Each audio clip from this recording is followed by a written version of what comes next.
What is up, guys? I'm the Senator, and today we're going to discuss the newest changes coming to Rainbow Six Siege, and that change is map bans. And I'm going to go into how map bans are actually going to change the way that we play ranked. But before we get too deep into it, remember to subscribe and hit the bell icon. It only takes 3 seconds and will help me out a lot. Also, check out my Twitch and Instagram, link in the description. Sorry for the plugs, thought it'd be best just to get them out of the way at the beginning because your boy just really wants to drop out of college and you need to know that I do other things. But anyway, for those of you who don't know, map bans are making their way into the ranked playlist. And for those of you who've never seen this before, like in Pro League, the name pretty much explains it. Before a match begins, both teams get to vote on which map they want to ban. After each team votes, the one that wasn't banned is the one that you play. And so initially, most players were excited about this announcement. I know I was. And I love it, and I really can't think of anyone who's really come out and said they have a problem with it. There are some little problems that people have mentioned, but overall, the fan base really loves it. And no more will we be forced to play weak or extremely unbalanced maps. And I think overall, we'll just have a much greater experience in ranked. However, I do see one potential problem that could come from this map ban being put into the ranked playlist. And so I'm going to preface this by saying that even if what I'm about to say becomes a problem, the map ban system is still better than the game choosing the maps for us. But the biggest problem that I see that will come out of this map ban system is that there's going to be a meta of the maps we play. Like there's a meta with the certain operators we pick, and there's a meta of the operators we ban. There will be a meta of maps that are played. And so what I'm afraid of is just always being put in the same 4 maps over and over again. And so I'm going to explain to you why this could be a good thing as well as a bad thing. The bad thing that would come out of this map meta that would most definitely develop is that we would be restricted to only playing the same 4 or 5 maps over and over again. And if that were to happen, the game would become stale for a lot of people. And I know I'm ready to quit if I play the same map 2 times in a row. And honestly, that's probably the biggest flaw I see with the map ban system that's coming. And honestly, that's pretty great. Like, the biggest flaw of the system is that we're only going to be playing good maps and not every map. And I find that hilarious that it's actually a flaw, but you know, playing the same 4 or 5 maps over and over again, that will get pretty stale for a lot of people.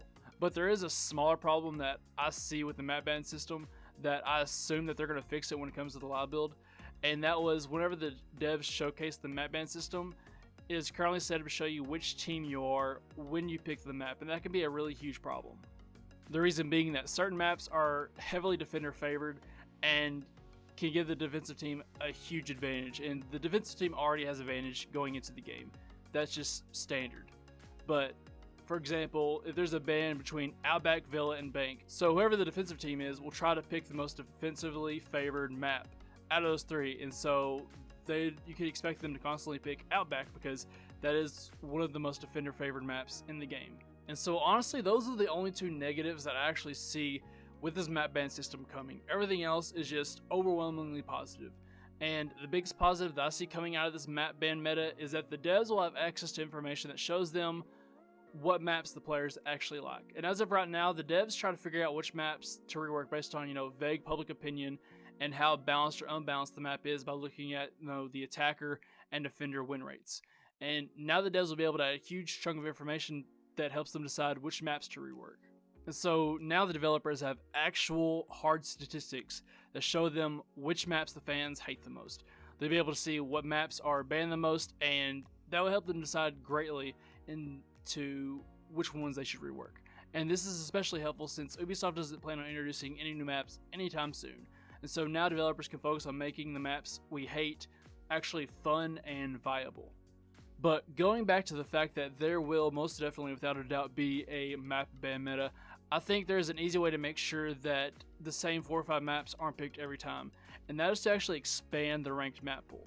Since players now have the option to choose what maps they don't want to play, why not throw in some casual maps? Now, I don't expect them to add Favela, House, or Tower to the ranked playlist because that would just be awful, but maybe add some maps that have been in the ranked list previously.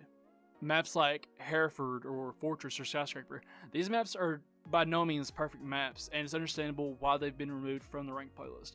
But if you're going to give us options, give us a wide variety of options. You have a lot of great maps, and while they're not all perfect, some are just fun to play. And I think it would be great to give us all an option to play Skyscraper again. In a vote of, Skyscraper, Border, Consulate, Skyscraper would probably be banned, but I would still like to have that option. So overall, I think the map ban is just one of the most exciting things that is coming to Rainbow Six Siege.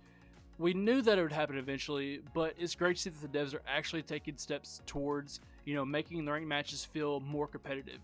And I also love that they're adding more layers to the game that requires teams to make choices that will actually affect how the matches are played. So, what do you think? Do you see this new map meta as a bad thing or a good thing?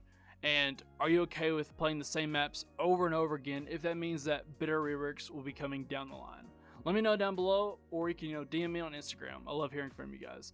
And so, I know this is pretty short, but I mean, that's all I got. So, thanks for watching, guys, and as always, have a good one.